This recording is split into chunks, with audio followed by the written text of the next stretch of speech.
This time, I want to turn it over to people who've been working the process, not only in the last year with the quality instruction rubric walks, but even going back several years ago at the very beginning with the research and development of what now will be our professional practices rubric. Thank you very much.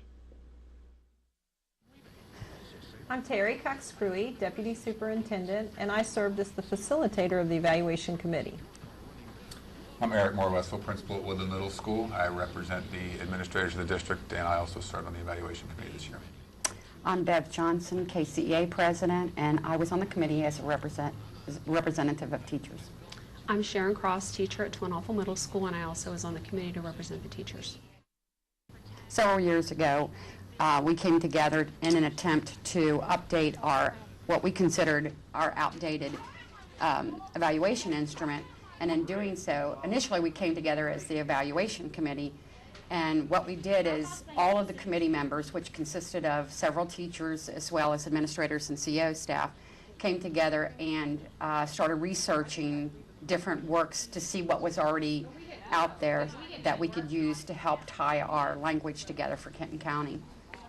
And in doing so, what ended up happening is we all came back together with an appreciation for the work of Charlotte Danielson. And we wanted to get away from the teachers being locked in on whether or not they were going to get a particular number on their evaluation. And instead, we wanted our focus to become the improvement of instruction. So that's kind of how we became involved in the work with the quality instruction rubric. At that time, we also changed the name from the evaluation committee to the professional practices committee. I think one of the things that we really liked about Charlotte Danielson's work was that it was focused on improving instruction for teachers. And there was some conversation at that time about if we're going to look at a rubric type format for teachers, why don't we look at one for principals? And so we were able to find a rubric that would apply to principals, more specifically about leadership and how it's distributed across people and the organization. So we also were looking at possible use with teacher leaders, which we had been interested in and working with our disciplinary literacy cadre for a number of years. So we did pilot that a few years ago, that rubric that Richard Halverson developed out of Wisconsin, and found it to be some of the most beneficial dialogue to have with principals, because instead of providing a number on a scale of 1 to 4 and then talking specifically, in 1 or 2 sentences with a principal about growth areas or strength areas, this rubric allowed us to look across a whole continuum and a spectrum of how principals could improve their practice. And that led us into thinking it was really important that we take a look at how powerful this could really be for our teachers, because we've been trying to build that whole idea of professional learning communities and having teachers work together, especially in light of the changes in the world and the economy and the global market and the need to compete, and those skills that we think students need now as they graduate are not the same skills that those kindergarten age students are going to need. So it required some continuous learning on the part of teachers and principals, and we had to find a format that would allow us to look at our professional development and growth plan system and have it aligned to our evaluation system.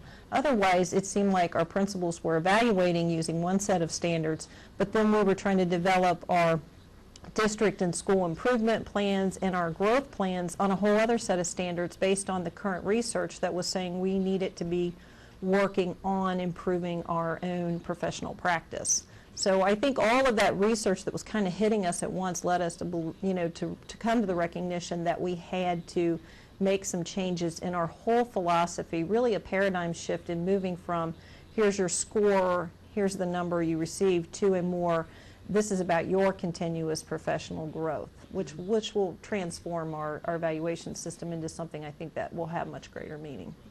I think also important was the idea of taking all those initiatives. You talked about the cadres that we had. Well, we had all of those different languages that we used in the district, but it wasn't getting spread to all of the educators. It was just that those particular cadres that were using the language. And so what we've created now, encompasses all of those initiatives and all of that language so that everyone is going to be trained on the same language. The biggest thing is going back to that number we've talked about with the teachers and everything. That number had nothing to do with improving instruction. Everybody was just so focused on, am I at 3 or am I at 4, am I at 2, why am I at 2, as opposed to just talking about the common language of what good instruction looks like and where we're at within that good instruction, and letting teachers and professional learning communities share with each other how to strengthen instruction as opposed to focusing on that number. I think it's the biggest thing. We've talked about that several times with teachers and everybody, because it can be very frustrating that if teachers aren't happy with their number, it has nothing to do with really how they're going to improve that number. They're just worried about that, what's my number? What I like as a teacher is that rather than waiting for my 3 years to come around, I'm evaluated, someone is evaluating me, that I am able to take this particular document, use it as a resource so I can tell where I am personally, where I want to be, and the document will also include resources. So if I'm not quite sure what something looks like, what good instruction looks like in that particular venue, that I can go and find that myself. I'm continuously learning as an instructor, not just every 3 years kind of taking stock, gosh, where am I right now? That is able to continue, on a day-to-day basis. Yeah, I think there was a disconnect with the professional growth plan to teachers to connect it to the actual evaluation system, because it seemed like that you chose that, but then that perhaps wasn't what you were being evaluated on. So now the way that we've developed the system is each year you will take that professional practices rubric, choose your growth plan from that, and it will build on a continuum up through the cycle, the evaluation cycle.